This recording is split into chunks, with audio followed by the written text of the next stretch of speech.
Ladies and gentlemen, this is the 12th and final round. Right hand, Golovkin steps in and down he goes again. Unbelievable. Mayweather makes a pay.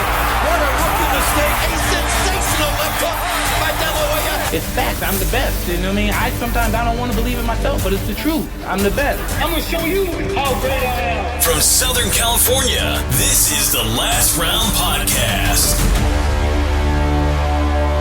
Welcome back to episode 190, 10 away from 200 weekly episodes of the Last Round Podcast, coming off of a huge heavyweight matchup in Saudi Arabia between Anthony Joshua and Alexander Usyk, which we will touch on in a second. But first, introducing our guest of the week. He's been in heavyweight fights. He still continues to be in heavyweight fights. You know, he's been in with Tyson Fury. He's been in with other big heavyweights. I'm sure he's going to get bigger matchups later on down the line as well. He's currently 24-1 with 14 KOs. Otto Wallin joins the Last Round this week. Thank you for joining us, Otto. Yeah, thanks for having me. We appreciate it. So, obviously, we wanted a legitimate heavyweight fighter on this week because we had a big heavyweight matchup. You know, it's always easier for the guys who actually fight in that division to speak on that fight, give analysis, and give their take. So Usyk is 2-0 against Anthony Joshua. What did you think about his performance yesterday? I thought it was good. I was surprised that Joshua made those adjustments. I think that he made the right adjustments. To beat Usyk, you would have to be more assertive than he was in the first fight and use his jab better and use his size and power and hit the body a lot. And that's what it seemed like he tried to do. So I was surprised. He did a really good job, I think Joshua did. The fight was much closer than the first one, and it was overall a better performance from him and Usyk. But in the end, Usyk was just too good. And I probably had it like an even fight up until round number 10 or something.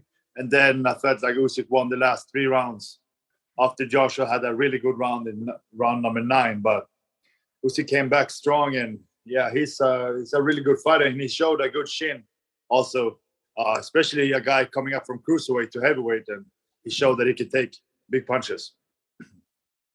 So you believe that what rounds 1 through 9, it was kind of even, and then in the 10, 11, and 12, Usyk took those rounds and essentially took the fight?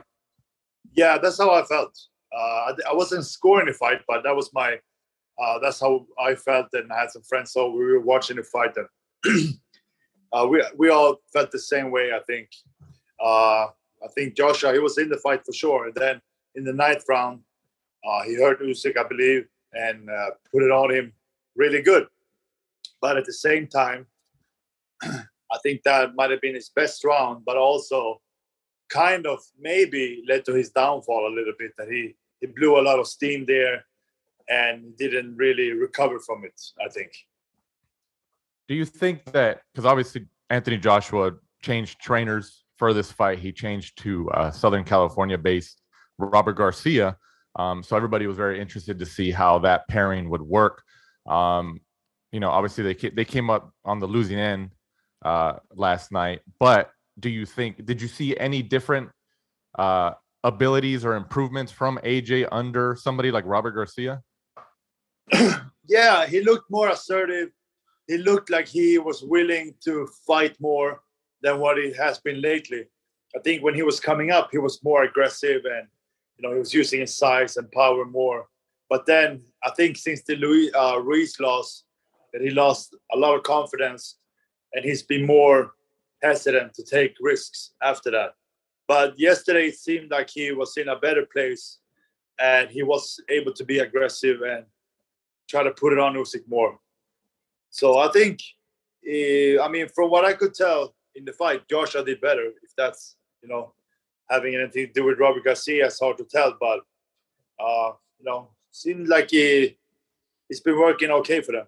I didn't get really a sense of the corner work, though. I couldn't really hear much there. Right. Yeah, we didn't get too much audio from the corner and too much aspects from that area like usual, which is kind of cool sometimes. But so did you, prior to this fight, before yesterday, were you picking Usyk, or did you pick AJ as who you thought the victor was going to be? Yeah, I was picking Usyk by decision, so happy about that. I felt that he might stop Joshua. I was almost leaning towards that, but I picked that decision. Yeah.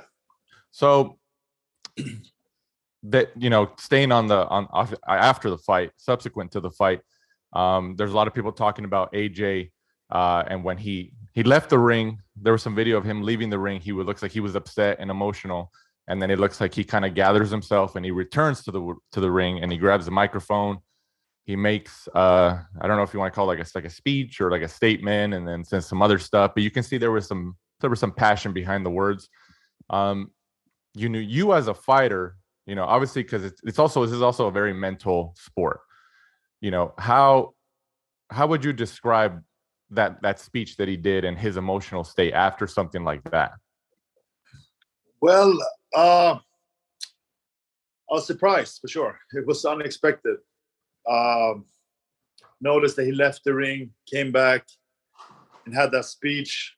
And I saw after on Instagram that he had picked up the belts and threw them down to the ground and stuff. And I don't know, it sounded like he was telling Usyk that he didn't beat him, or that Usyk didn't deserve the win or something.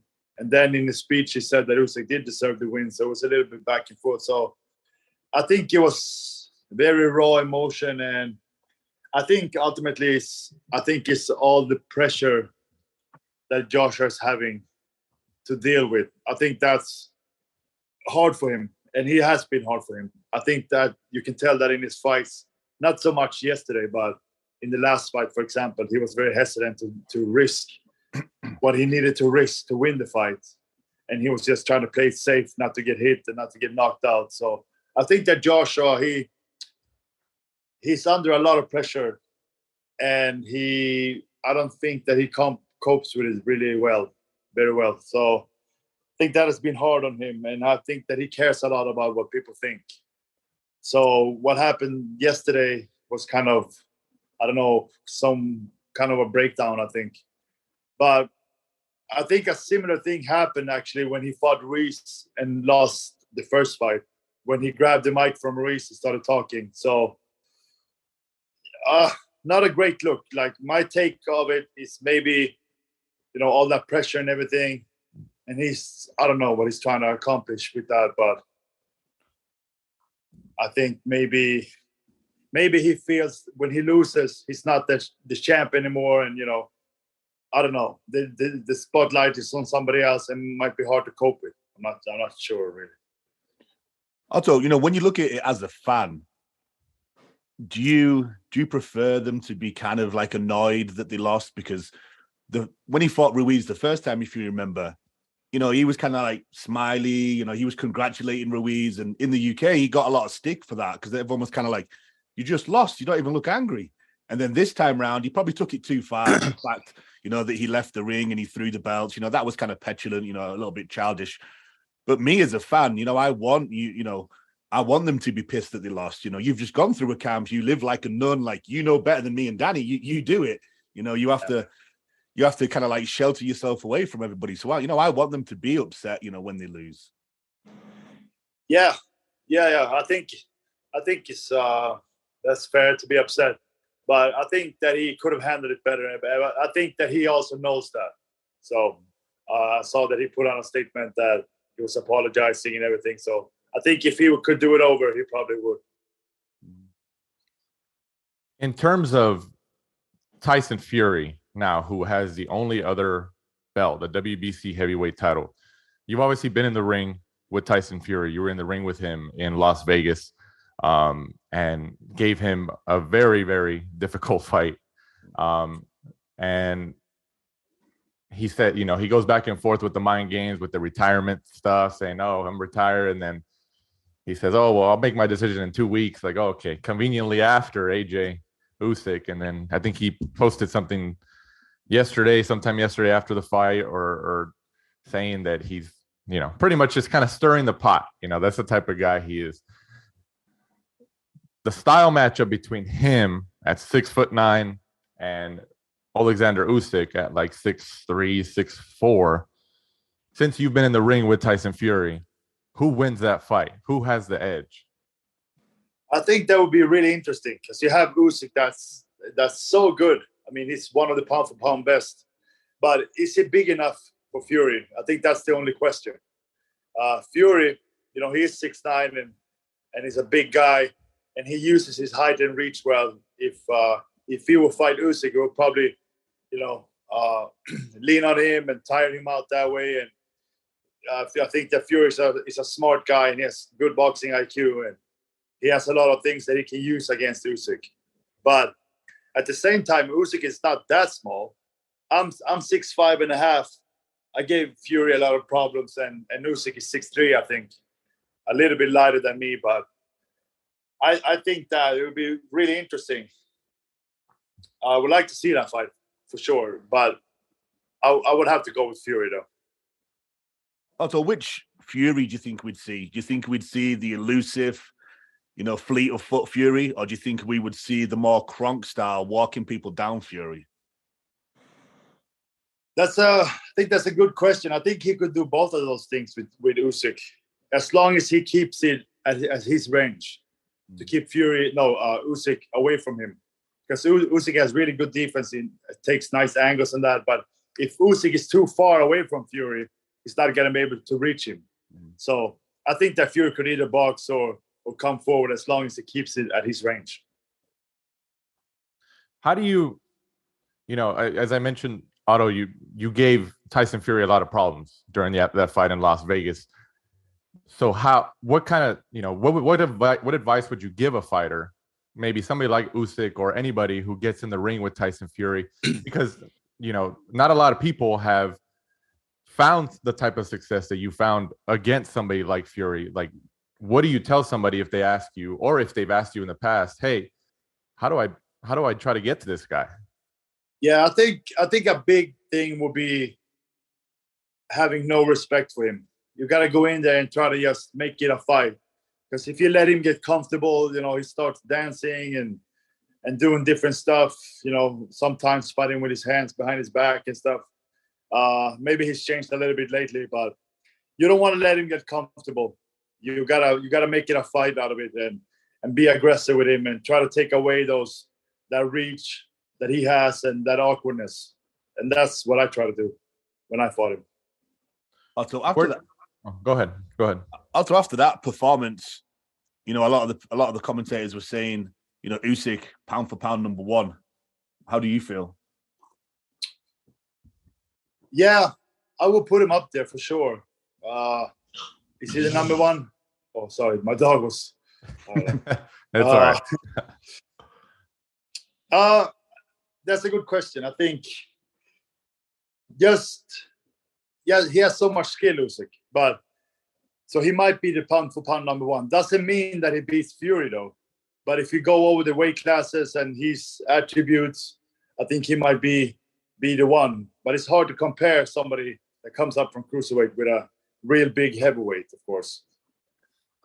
Or just describe to us what it's like going to, another fighter's backyard. Because I think us, as media, people who are listening as fans, they probably don't understand it because, just to put something into context, Usyk's gone to the UK for Joshua, the UK for Chisora, the UK for Bellew, Russia for Gassiev, Latvia for Bradis, Germany for Marco Huck, America again for Michael Hunter, and Poland for Glovacki.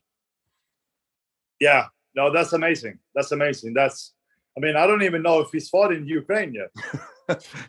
So, that's really quite an accomplishment. It's, he goes to these guys' backyards and he beats them, take their belts, clean up the cruiserweight division that way, and now he's doing the same at heavyweight. Just tell us though, also, why is that difficult? Because I'm sure people are listening and are like, an arena's an arena. Why is that hard? No, it's different because you have the crowds, rooting for their guy, which give that guy more motivation, of course, and probably more adrenaline and the judges are also affected by that. If every time the home guy hits the other guy, the crowd goes wild and chants and that. So that's a big part of it. I mean, sometimes judges favors the home guys because of that. But if you watch a fight without any crowds or any sound, anything, you might see a different fight. But it's just, I think it's kind of, that's how it is. If you go to a fight, you start rooting for the home guy. Sometimes just because the crowd is, so loud. And you hear stories as well, Otto, don't you, of, giving the away fighter like poor hotels that like are an hour away from the arena. The taxi takes them on a 2-hour ride around the city before dropping them off. Yeah. No, yeah, absolutely.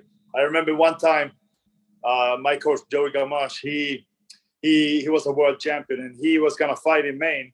So he was going to fight an African guy, I think. And he had a manager called Johnny Boss. And Johnny took his opponent out, I think the day of the fight or the day before. He took him out to like a market and kept him out in the sun all day for like, I don't know, they were walking around for hours and hours to try to drain him.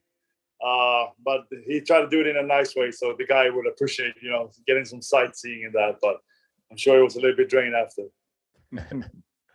So another fight that we have upcoming, another heavyweight fight, is Andy Ruiz against Luis Ortiz in September 4th in Los Angeles. Downtown Los Angeles at the Staples Center. Well, Crypto.com Arena now. What do you think about that fight, Otto? I think it's a great fight. It's hard to pick who's going to win that fight. I think it's one of those fights that 50-50 fight. Both guys been dropped their last fights, so that'll be interesting. But they're both good punchers, technical guys, and we see which version of Andy Ruiz shows up and how old Ortiz is starting to get now. I think that's the questions. But I think it's a 50-50 fight. If I would have to pick one, I might go with, I don't know, it's very hard. It's really hard, actually. I don't know. I'll say it's a 50-50 fight. It's hard to pick. I think Andy Ruiz actually looks slightly better when he's slightly chunkier. I know that there's something about that, where fighters can take a shot when they're a little bit heavier. Because I remember, Shane McGuigan in a recent interview was saying that, when David Haye fought Bellew the first time, he came in heavy. And then the second time he lost some weight and then came in too light. And he told him, like, you take a shot better when you're heavy. And in the second fight, he got knocked out.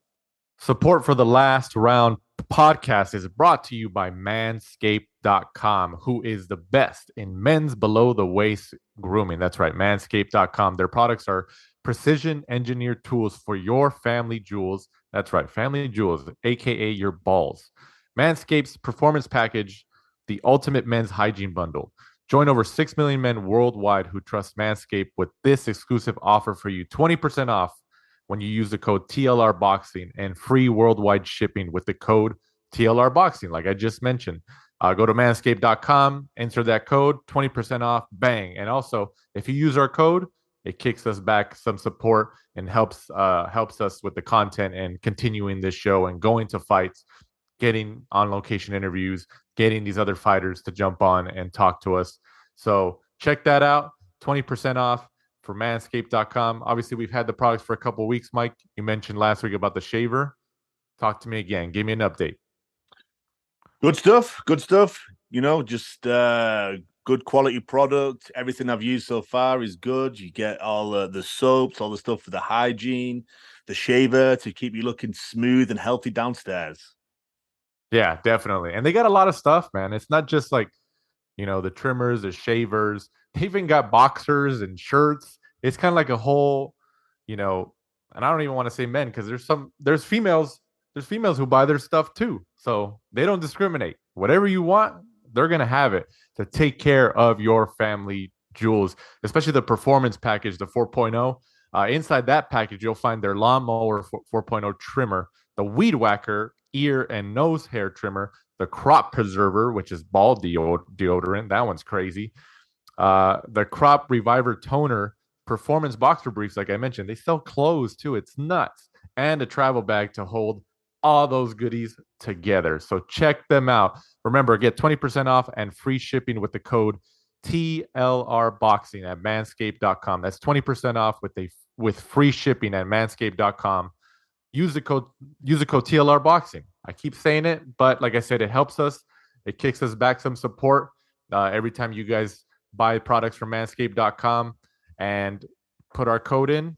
It definitely helps us in our content and delivering as much interviews and analysis and weekly bonus on location episodes for you here at the last round. So definitely check them out. Once again, TLR Boxing at manscaped.com for 20% off. And now back to the show.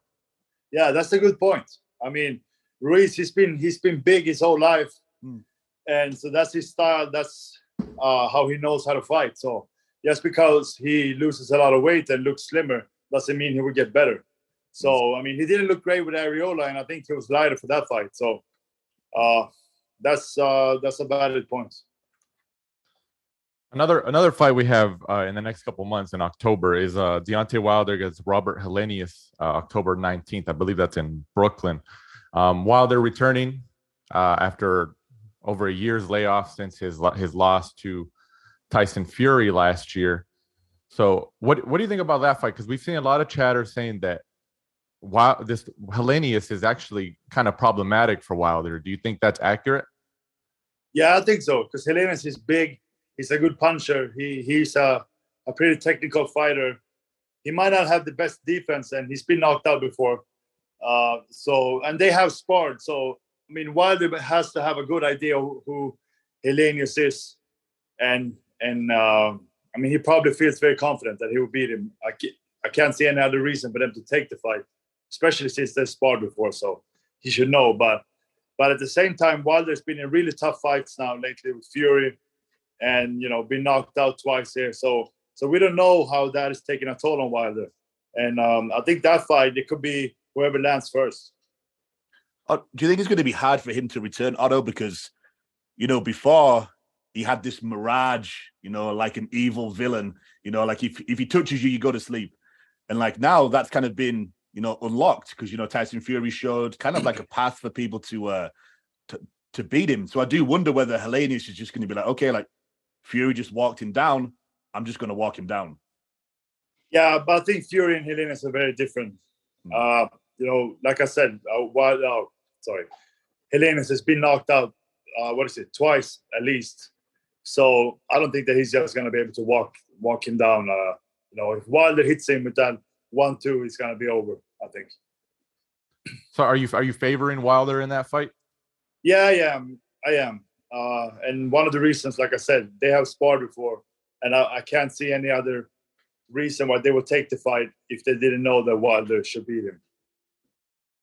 So do you think, because like you said, coming off, we were talking about AJ's mental state last night, and you were talking to us about as a fighter when you come off a loss, especially a high profile loss like that, and the pressure that AJ must be feeling.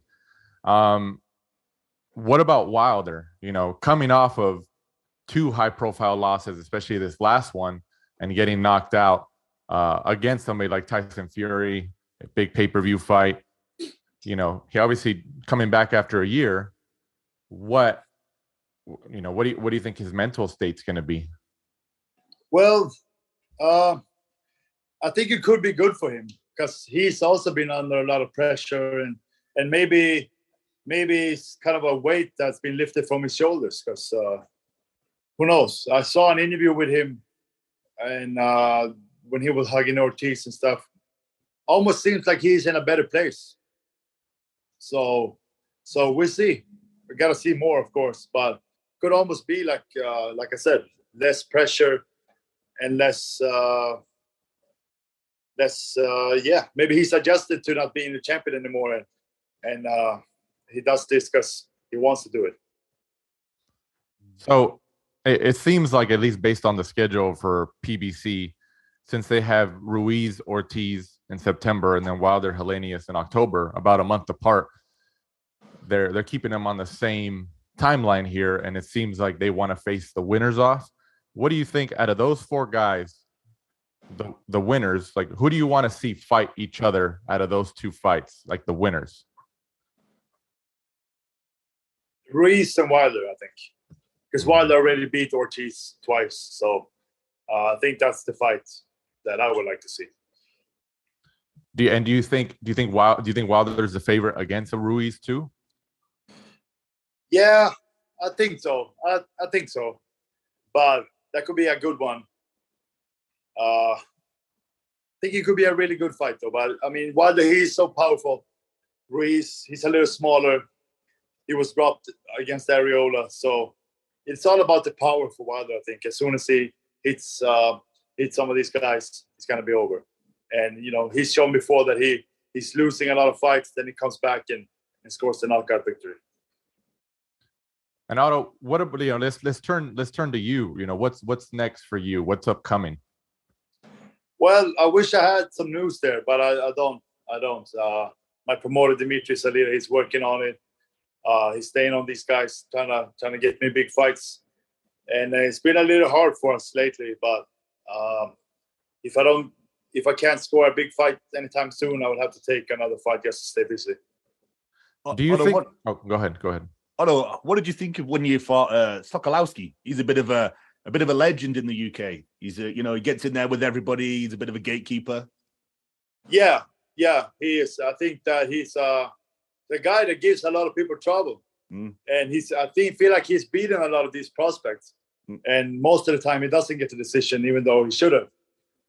So fight like that for me wasn't much to gain. So just try to keep it safe and win the fight. Really, I was surprised you took it. Like you said, there's nothing really for you to gain, and he does score some upsets. Like on his day, like if he gets in the ring and he kind of fancies it that night, he's kind of up for it. He can box.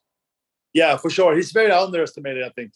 He's a smart guy. You can tell he has a good background and he has a lot of experience from fighting all of these guys. Otto, since the Fury fight or anything like that, have you been close, or maybe this year, has there been any close deals with any other high-profile heavyweights that maybe you could have fought, but it fell through and it didn't happen? Yeah, we had the White fight. I was going to fight him a year ago in October, 10 days out, he pulled out and he went on to fight Fury. That was a little unfortunate. I know that Dimitri's been working on a fight with Joseph Parker. I think there was some real talks there, but then he decided to fight Joyce, of course. We got an offer to fight Joyce also, but it just didn't make sense. It wasn't enough money to go over to the UK to fight him. So if we see what happens in that fight, maybe they can come back with something better and then we can do it. Well, Otto, we definitely appreciate your time today. We know it's Sunday, so we know a lot of people are busy on Sundays. So we definitely appreciate you giving us some of your time on a Sunday. Before we finish up here, obviously we want to thank you for your words and your analysis on the heavyweight landscape right now, currently, obviously, and then the Anthony Joshua Alexander Usyk rematch that Usyk obviously just retained his titles on. We definitely want to thank you on that. Before we let you go. I know you don't have any fights upcoming, but any social media or anything you have that you want to publicize, go ahead, man. The floor is yours. Yeah, I get a lot of support from everywhere, so I want to thank everybody for that, and just keep training, staying ready, try to improve, and I'm gonna be ready when I get my next big shot. So thanks to everybody that's following and listening and want to see me do well. Special thanks to Otto Wallin for joining us and giving us his time. We definitely appreciate it, and him obviously, like we talked about, the heavyweight landscape and Alexander Usyk's win to retain his unified heavyweight titles of the world. But moving on, also on that card, Callum Smith gets the 29th victory of his career as he gets the 4th round KO over Matthew Bauderlique. I hope I said that right.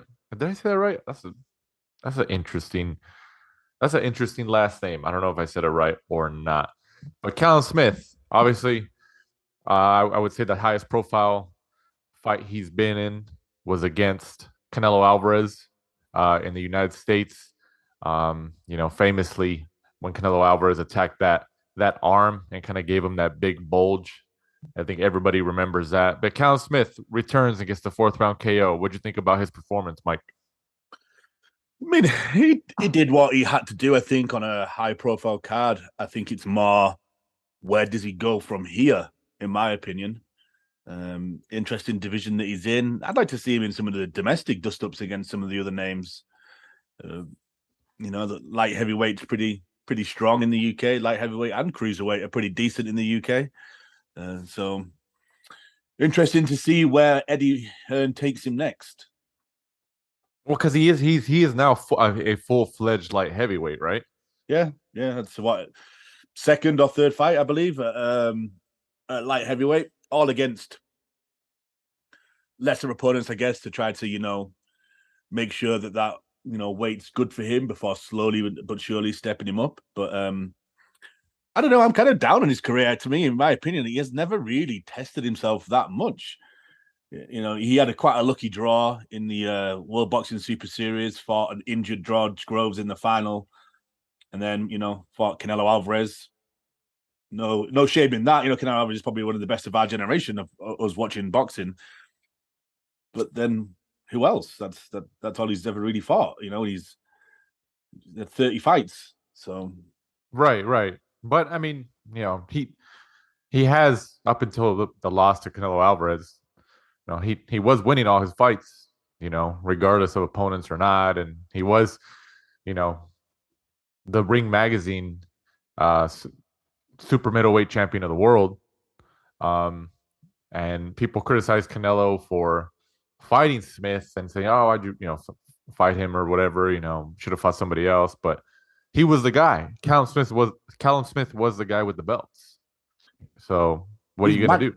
I believe he's mandatory for Beterbiev now, but see, I don't like that matchup for him at all. No, and in the news and notes, we may as well touch on it now since it's kind of relevant. Obviously, Beterbiev just recently got injured and was supposed to be fighting Anthony Yard on October 29th. I believe that's been moved to the start of 2023. Right. So he's going to have to sit and wait his turn for that shot as well. But yeah, personally, I think Beterbiev probably beats Yard and beats Callum Smith. I'm pretty sure, and obviously, this news just dropped within the last couple hours today, but Dimitri Bivol and Gilberto Zurdo Ramirez have a deal on the table. Eddie Hearn announced it, and then De La Hoya also announced it. I guess there's going to be like a formal announcement soon. And it looks like it's taking place in Abu Dhabi, which, I'm sure they're getting a lot of pay out of it, a lot of money, but it's kind of unfortunate because that's an LA fight. That's a Southern California fight. I think we thought when there was rumblings about this fight, we thought that, they would put that in LA, and I think it would have done well. It would have done well if you put it at, maybe the StubHub in Carson, maybe even the Toyota Arena in Ontario, California. Maybe USC, the Galen Center. I thought it would have performed really well, but obviously the money over there in the Middle East is popping up left and right, and Eddie Hearn, as essentially the lead promoter, is probably telling that De La Hoya, like, "Hey, look, we're getting a big cut over here, so let's move it over here." What'd you think? The good thing is that this fight is announced, and they already both said it.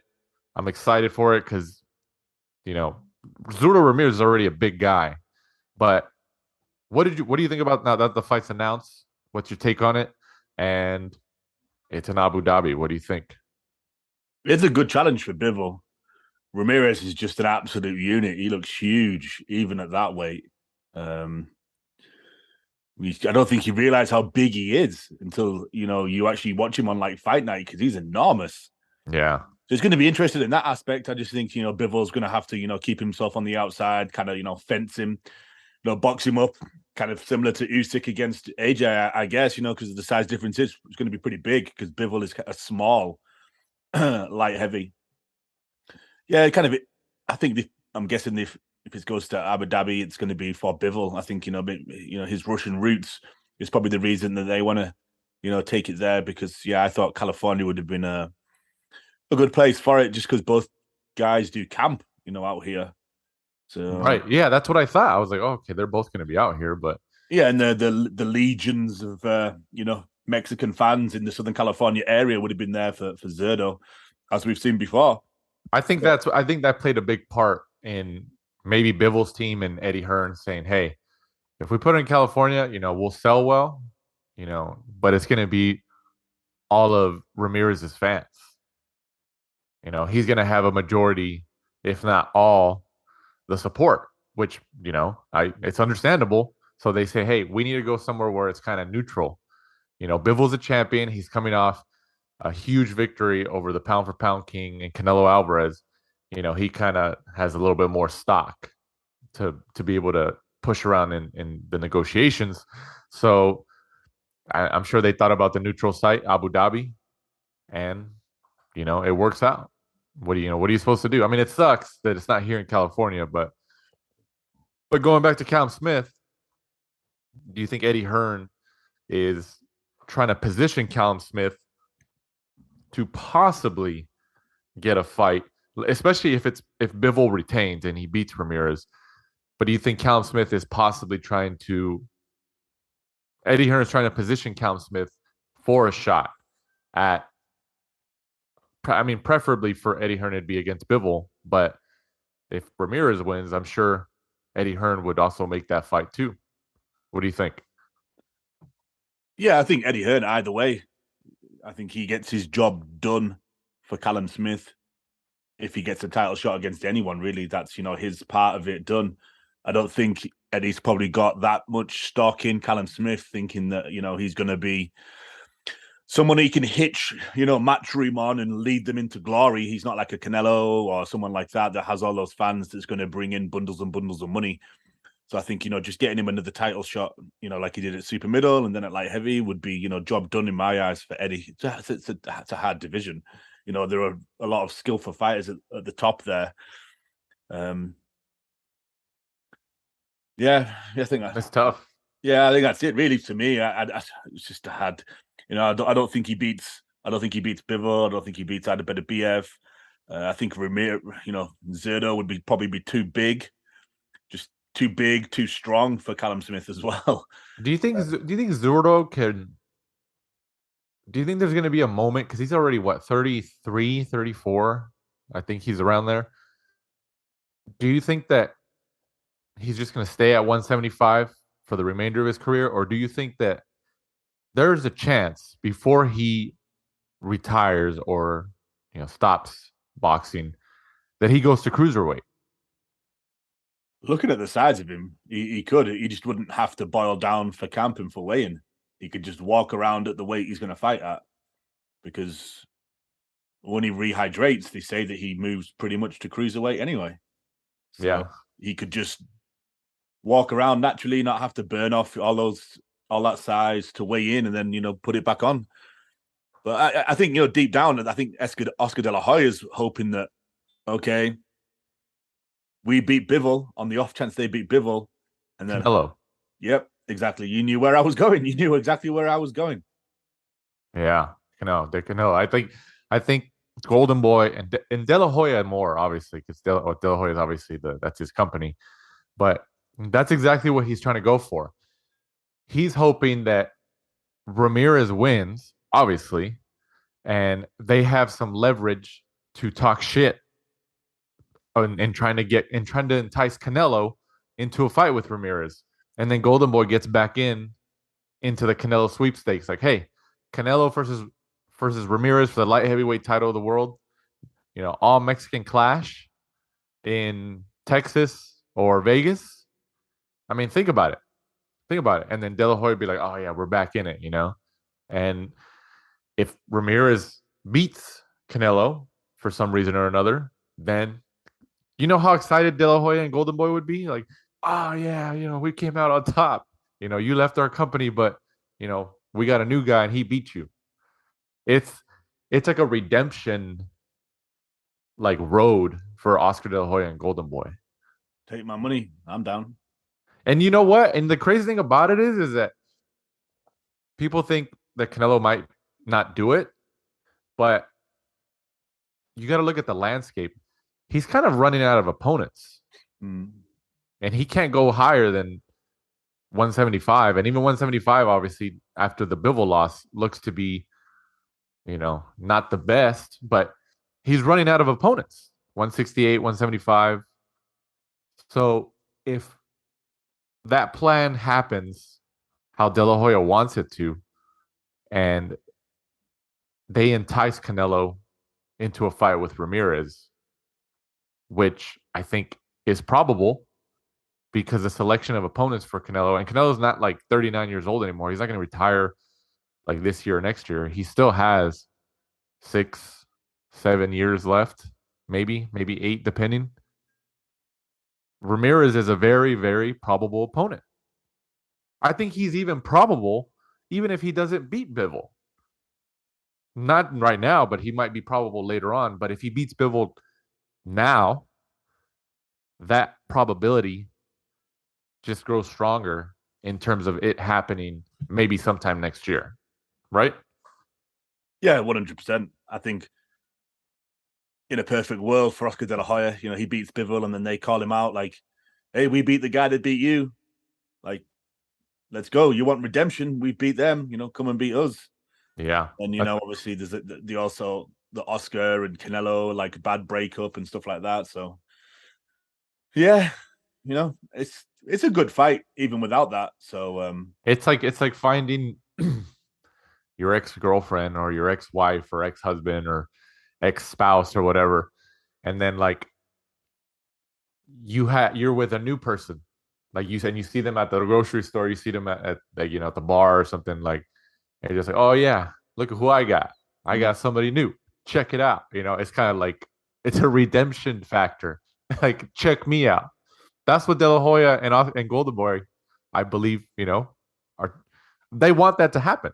They have Zurdo, and they're hoping that Zurdo just mows down everybody in his way, beats Bivol, gets his belt, and entices Canelo. That's the goal. That's the goal right now, right?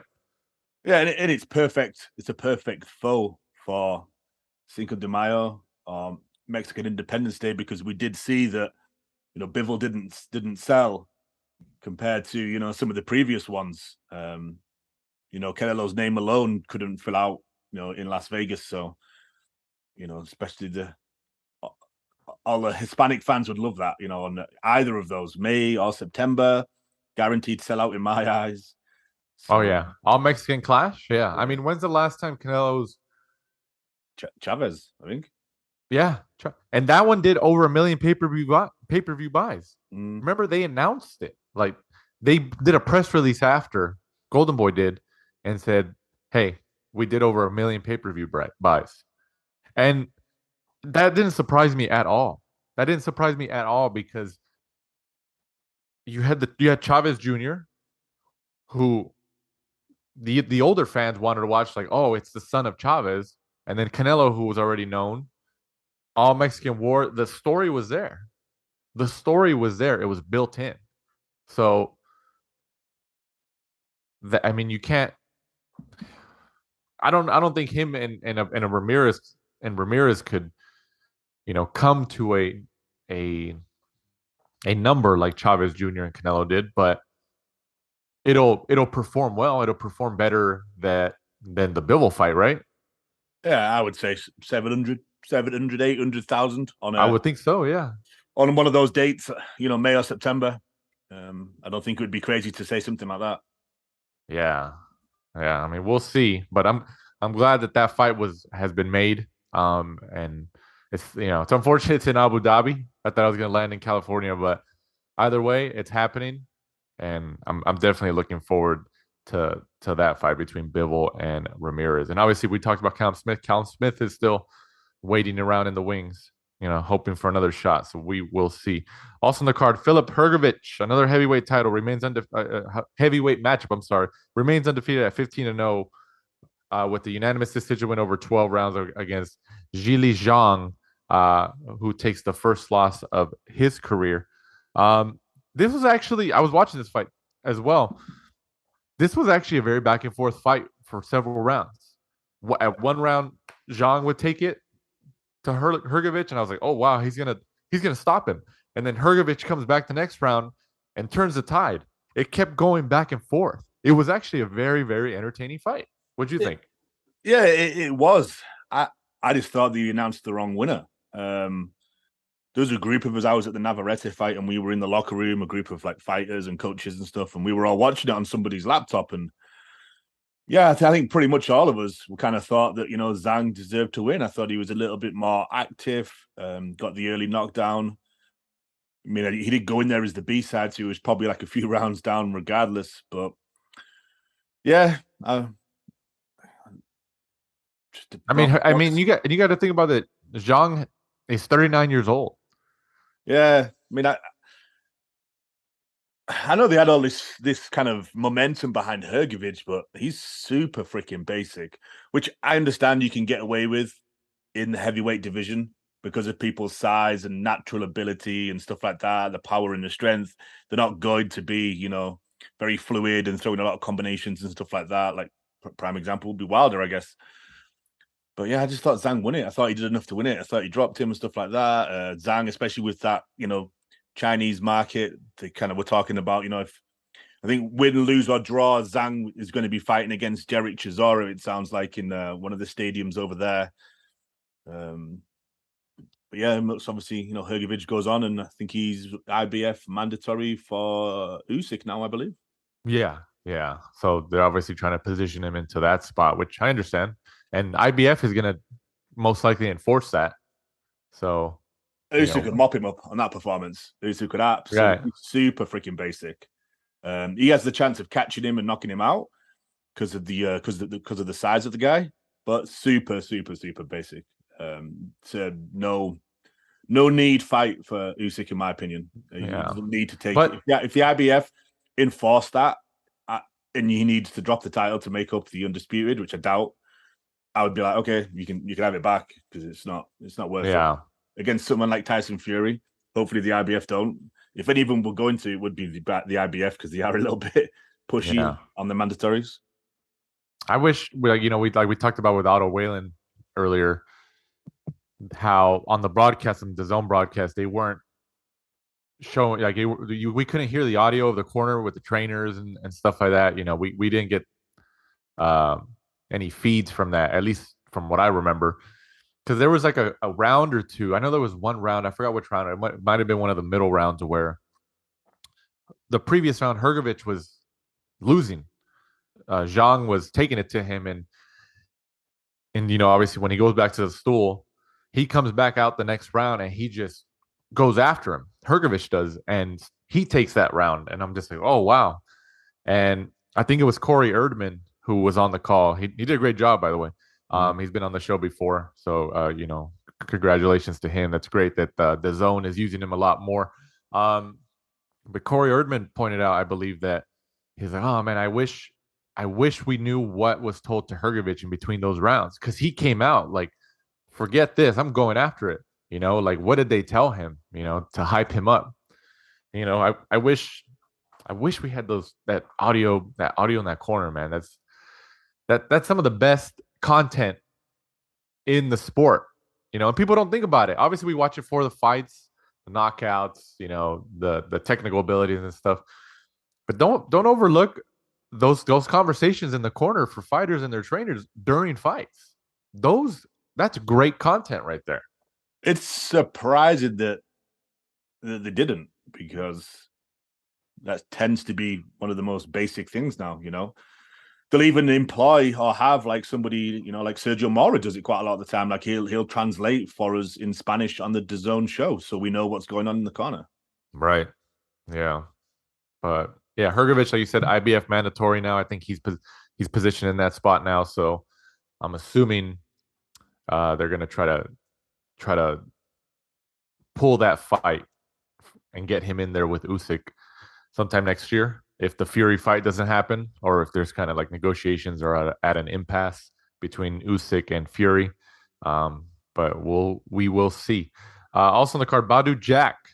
Badu Jack pops up everywhere, man. He's been popping up everywhere for years. Like, I got to give him credit. I really got to give him credit. He pops up on like all these cards all the time. Jack gets a split decision win over Richard Rivera, who takes the first loss of his career.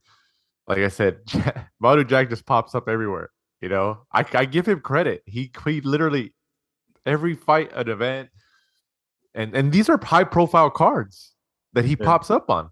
He must have some manager. I think is it still that Mike Leonardi from Las Vegas? Is it? I don't know, honestly. He's like you say, like he pops up on like all the Mayweather cards, all these, high profile cards in Dubai and Saudi Arabia. Like the guy must be earning a killing because these cards are like high profile. So I'm assuming the purses must be good. We got to get him on the show, man. I need to talk to him about this. Congratulations to that guy. But two things from this fight. One, I thought the scorecards were atrocious. I thought Richard Rivera won this fairly easily. And two, round 8 was 4 minutes long. Yeah, I saw that. That's what I was going to bring up right now. It's like, what happened here? Like distraction. Did we ever get an explanation?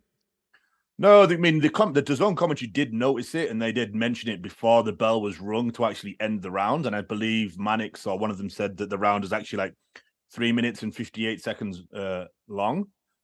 Yeah, I mean, I'm assuming that someone just got distracted, didn't notice. That's ridiculous, man. That's ridiculous, but it is what it is. I don't think I'm sure it's happened, but have we seen that? Have we talked about that on the show, like around, going that long? There's been a few on DAZN, I remember. Or there was ones where people said they had gone too long or too short and stuff. So I remember us having a conversation one time when one was it really short? Like it was a 2-minute round or something like that one time? I feel like we might have talked about something like that. I think it was on DAZN one time. For the life of me, I didn't check up beforehand. But I'm sure we've had a similar conversation where like a round was like super short or something like that. But it's the basics, dude. No, that's the basics. If that was me, like I don't know really how they do it. I've never looked into it, but I would surely you'd have 2 clocks in case one fails. Yeah. So that's true. Yeah, you need a backup for backups when you're doing something like that. Yep. Yeah. No, you're right. I get it. Rounding off the card, Andrew Tabiti? How I can't say that? Tabiti? Andrew Tabiti. I don't know why I couldn't say that. Gets the victory over James Wilson. Is this James? Yeah. This is we were talking about this last week, right? Yeah. James the Beast Wilson. Oh, I mean, yeah.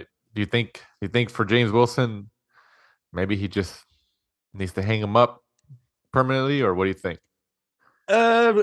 He said that he took the fight on short notice. It was literally offered to him, I think, in about a week or 2 weeks' notice. He took it, no real camp apart from just his usual, keeping fit training, I guess you'd call it. Ready for the fight. He went in there, and the coach, ended up, throwing in the towel for him. Ending the fight, so he can live to fight another day. And I know he keeps talking about fighting, but I think that was his first fight in like 3 years. And yeah, it's been a long time. From the people we had him on what 2019 our first year, right? Was it 2019, right? Well, we started 2018. I think he came on in 2019. Okay, yeah, I remember that, and he had a lot of hype behind him. He had the football background and all that, and Mike Tyson style. Yeah, but then he was signed to Golden Boy. Golden Boy put him in a fight against a Mexican fighter at the Avalon, I believe. Was it the Avalon in downtown or in Hollywood, California? And he lost.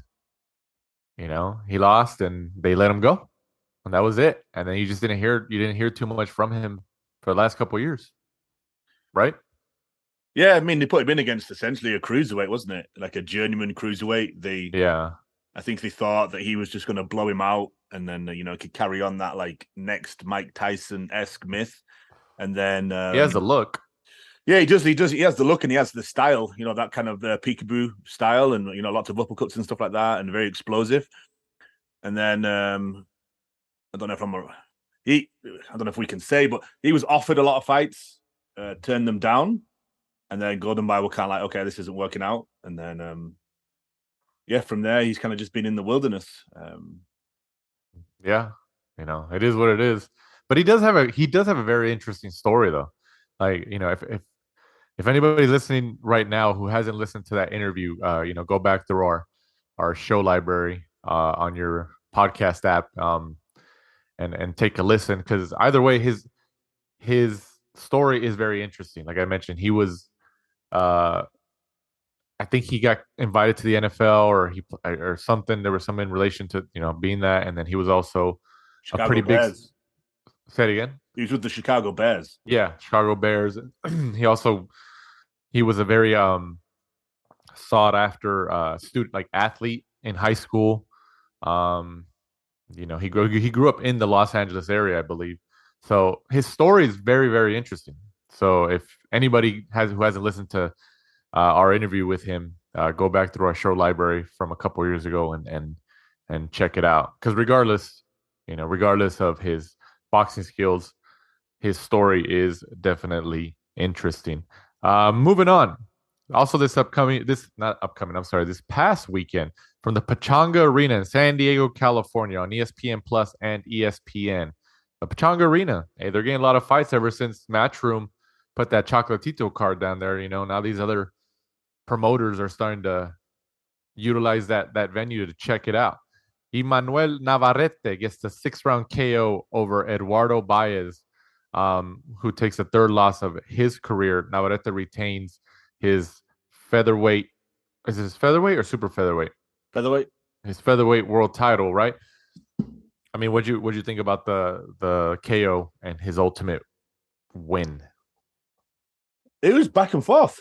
I thought Baez did really well. He looked really, really good. Navarrete was taking, some shots clean.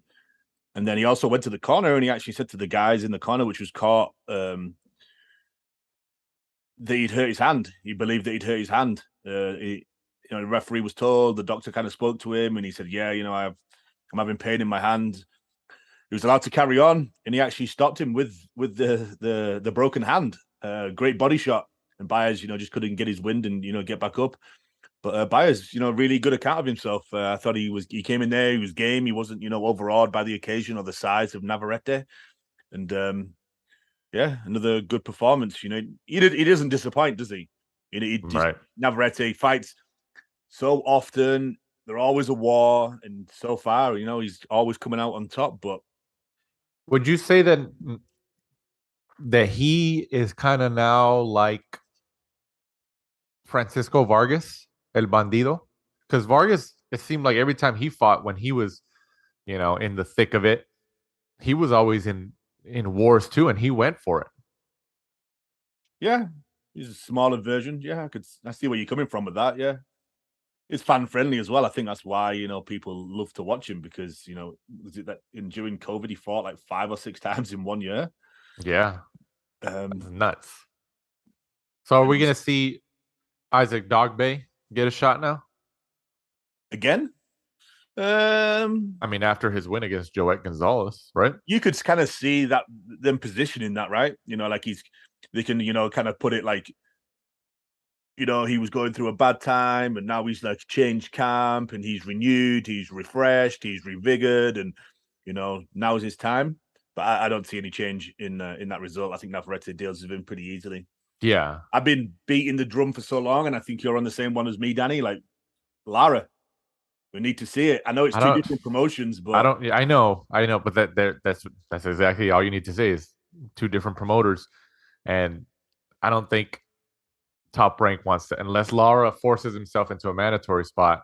But even then, like, it's what belt does he have? The WBC? Navarrete? Lara, you mean? No. Navarrete. WBO? WBO, I'm sorry. I mean, unless Lara forces himself into a mandatory spot, but the WBO is in the IBF in terms of how they enforce their rules and regulations. So that one, even if you get yourself into like a mandatory spot, it's still going to be hard to get that fight. So, but you're right though. I think Lara and a Navarrete fight would be awesome, but that's not going to happen. They're not going to cross the street. Eddie Hearn would beat the drum for it. He's like, yeah, like give him a shot. He wants this guy to get a shot, but Top Rank will do everything in their power to not let that happen. But and I think that's a great fight for both of them.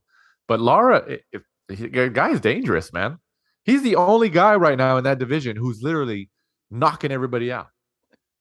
We need to see it, man. Like I know it's gonna. Lara's he's a KO machine, man. Right? When we saw him in San Diego at that same arena, remember like being there, the guy was just a machine. Both of them are just so big and powerful for that division. It's just ideal, you know. You could just sign a contract and straight away, like, be like, okay, we're having 2 fights, one on Top Rank, one on Matchroom.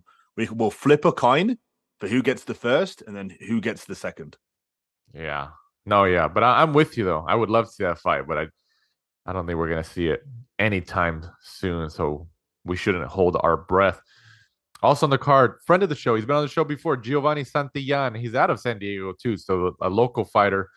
Fighting in his hometown. He remains undefeated at 30-0 with a 10-round unanimous decision win over Julio Luna Avila, who takes the first loss of his career.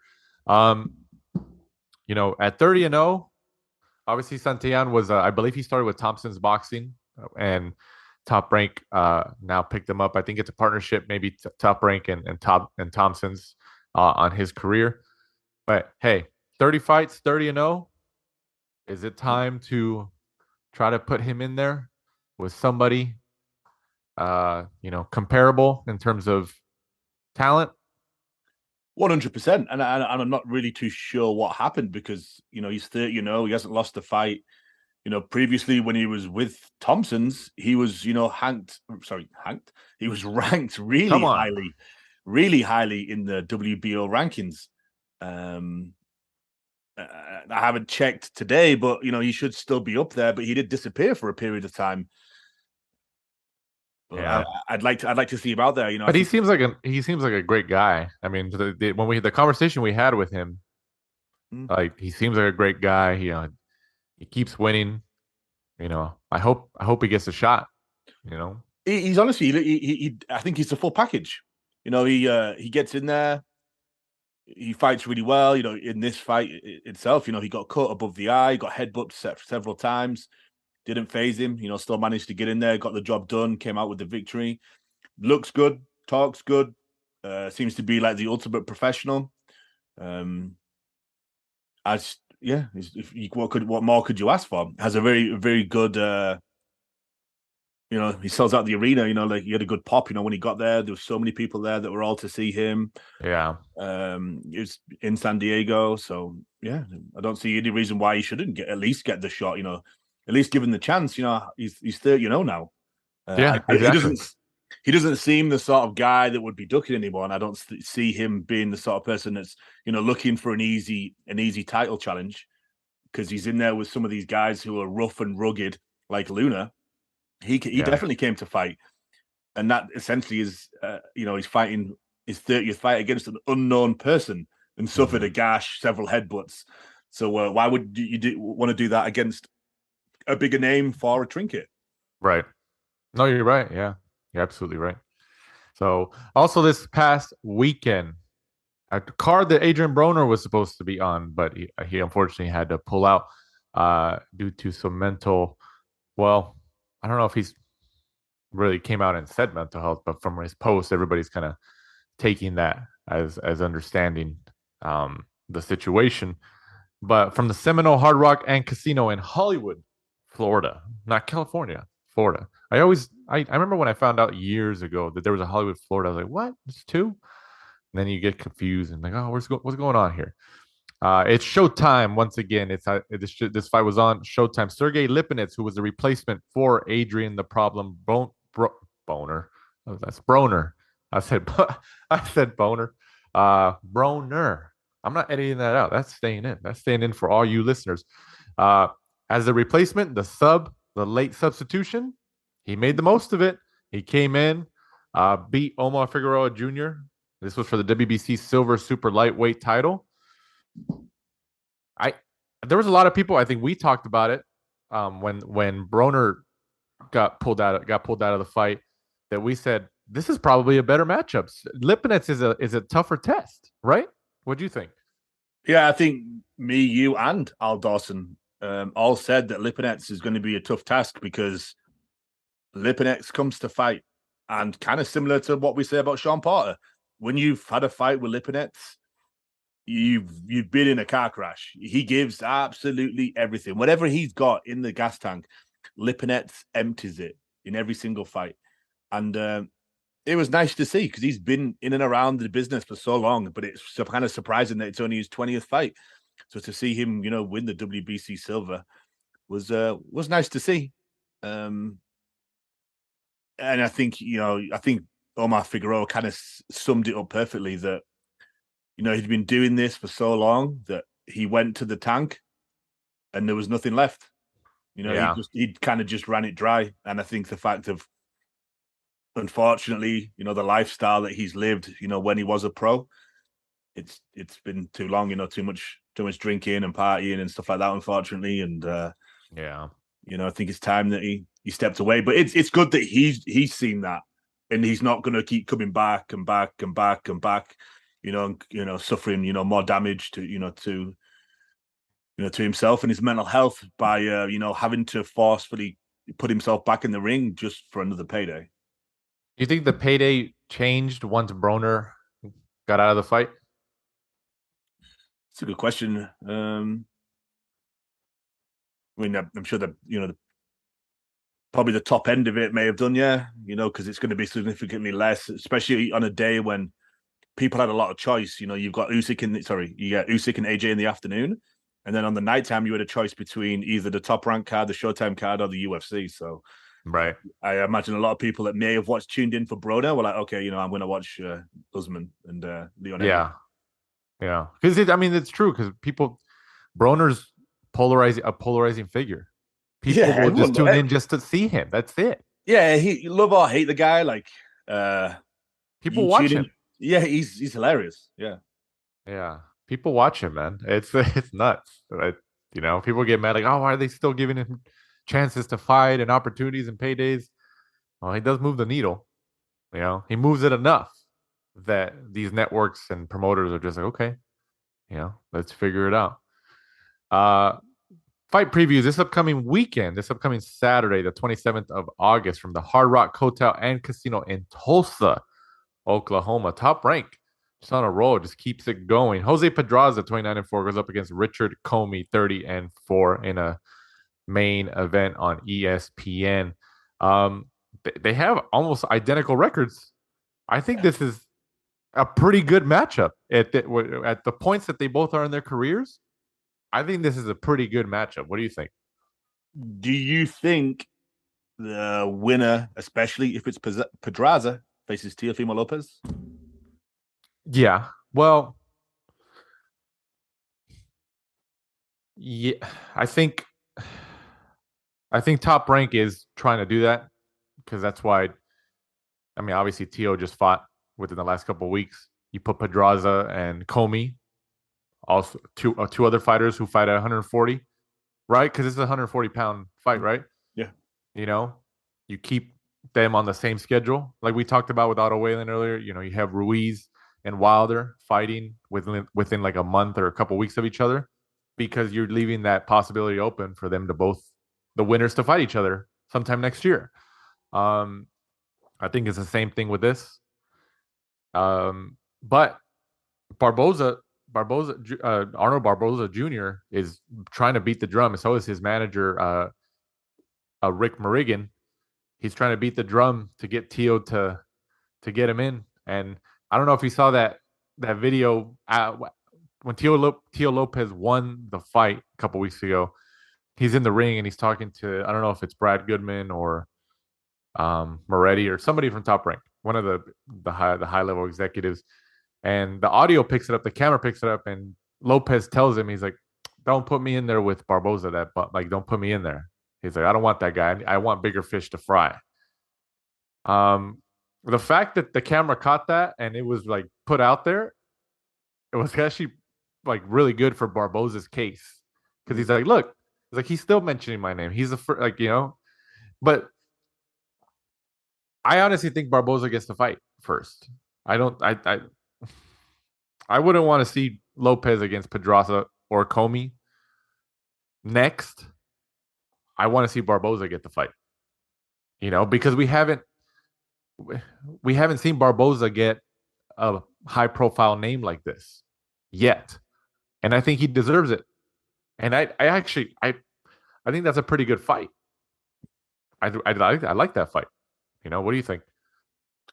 No, it's interesting, especially after seeing that video. It's like, okay, like he's literally just won the fight, and you'd think he'd be thinking to himself that he's indestructible, but he's turning around and saying like, "Hey, don't put me in there with Barboza."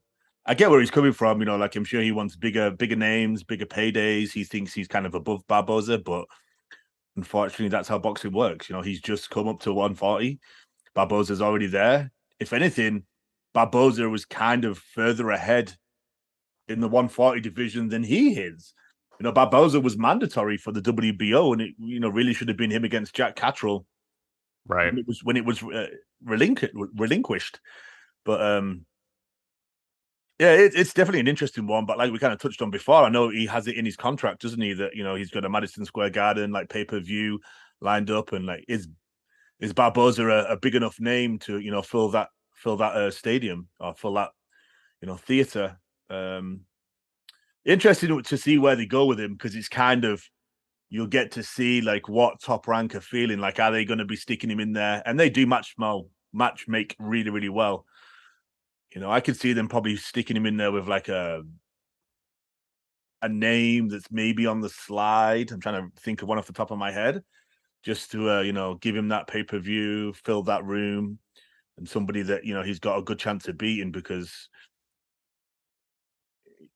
essentially it's a business, and he is one of the commodities that at the moment probably still does do good numbers and makes them money. But exactly. Yeah. I mean, I'd like to see that fight. And I think I'm pulling more for Barboza in getting that fight, because like I just talked about, he needs a high profile name. And he deserves it, Dan. And he deserves it now. He's put in the time and the work. Yeah. And I think he needs that name. He's done it the hard way. He didn't come in here with a gold medal from the Olympics, thousands of fans already behind him, where he was just spoon-fed, fights. He's come up the hard way. He's earned his way into Top Rank, and then even then, they've thrown real 50-50 fights at him, and he's gone in there and done the business to get to where he is. Yeah. So I hope so. But I think, like you mentioned, it's not completely out of the realm of possibility that the winner of Pedraza Comey fights Tio Lopez sometime next year, or no, not by the end of this year. It'll be sometime at the beginning of the first quarter of next year. But we will see. Either way, the 140-pound division definitely has a lot of talent to work with, especially if Ryan Garcia stays at 140, like it seems like he wants to do. That definitely adds more fuel to that division. News and notes: Vasily Lomachenko and Jermaine Ortiz have agreed to a deal for a lightweight fight that's targeted for late October, according to ESPN. I think it's funny, ESPN reports this stuff, but it's like, well, he's going to fight on your network. Of course you guys know. You guys wouldn't report it unless it was you knew it. It's your stuff. I think it's kind of funny when that happens. Obviously, Lomachenko returns, and I honestly think this is a pretty decent matchup. Ortiz isn't a pushover. I actually, now some people might not remember Ortiz, but I think this is actually a pretty decent matchup for Lomachenko. I still think he's a favorite, but I like the matchup. What do you think? Yeah, it's in terms of matchup, it's good. It's just a surprise. Like if you'd have said like, okay, Dan, Lomachenko's coming back. He's had a bit of a break. He's been over in, helping out with the war in the Ukraine. Who are you going to match him up against? You'd have thought, like a name, to, get him back in the mix. Maybe not someone who's necessarily live, but yeah, just Jermaine Ortiz, just a random choice, but a good choice. We'll see what he's got there, and it's a great opportunity for Ortiz to, hopefully catch Lomachenko slipping and get himself a huge scalp on his resume. Yeah, that'd be huge. Yeah. That would be huge. But Lomachenko, obviously, he was also involved in the war in his native Ukraine, and joined the armed forces over there to fight. And now he's back in California. I think he just got back within the last couple of weeks or so in LA. So we'll see him back in the ring soon. The Matrix returns, and like you said earlier, I know we touched on it, but Artur Beterbiev is injured. So his October fight, the end of October 29th to be exact, has been postponed with Anthony Yard. Excuse me. It seems like that matchup will take place sometime early next year. But once again, we appreciate everybody listening. Big thanks to our guest of the week in heavyweight, Otto Wallin, for giving us some time, some valuable time to talk about Usyk's win over AJ and the heavyweight landscape division. Please remember, don't forget to go to manscaped.com. We do have a partnership with Manscaped, and use our code for 20% off TLR Boxing. That's TLR Boxing for 20% off. Check out their stuff. They got great products. We've been using them for a couple weeks now. And Mike, I know you talked about the shaver and all that stuff. They're great stuff. They make some quality stuff. When I first opened the box to check out the stuff, it's quality stuff, man. It's not that cheap stuff that you see at your local what do we have around here? CVS, Walgreens, and stuff like that. Manscaped definitely puts money into their products. So check it out. TLR Boxing for 20% off at manscaped.com. Before we completely sign off, once again, Mike, go let them know where they can find the show and follow us. We are at The Last Round 12 on Instagram and Twitter. Be sure to join us next week where we'll be reviewing the Pedraza-Kobe fight and then looking forward to the Andy Ruiz-Luis Ortiz big heavyweight showdown. It's coming. Heavyweights are coming back. So once again, from my co-host Michael Shepard, I'm Danny Z. This is The Last Round. Thanks for supporting and listening to the show. Follow us at The Last Round 12 on social media. Rate, review, and subscribe. This is The Last Round Podcast.